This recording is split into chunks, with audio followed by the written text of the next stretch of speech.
দক্ষিণ দমদম পৌরসভার বেদিয়াপাড়া, যেখানে এক ব্যক্তিকে পেট্রোল ঢেলে পুড়িয়ে মারার চেষ্টা করা হয়েছে। 11 নম্বর ওয়ার্ডের কাউন্সিলর মৃন্ময় দাসের বিরুদ্ধে এই গুরুতর অভিযোগ করছে।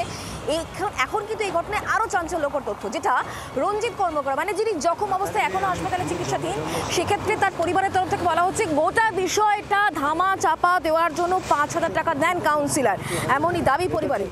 পরে সেই 5,000 টাকা তারা ফিরিয়ে দেন, টাকা ছুঁড়ে তারা দিয়ে আসেন বলে এমনটাই আক্রান্ত রঞ্জিত কর্মকারের পরিবারের তরফ থেকে দাবি করা হচ্ছে। এবং সবথেকে উল্লেখযোগ্য বিষয়, 48 ঘন্টার বেশি সময় পেরিয়ে যাওয়ার পরও পুলিশ এই ঘটনায় এখনো পর্যন্ত একজনকেও আটক বা গ্রেফতার করেনি।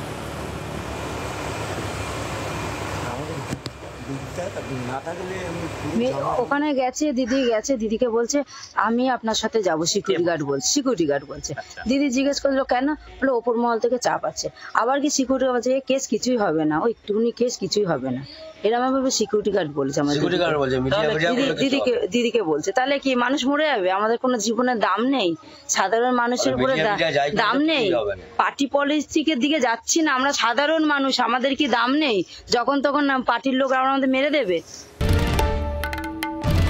বাংলার আওয়াজ, বাঙালির আবেগ, জি 24 ঘন্টা।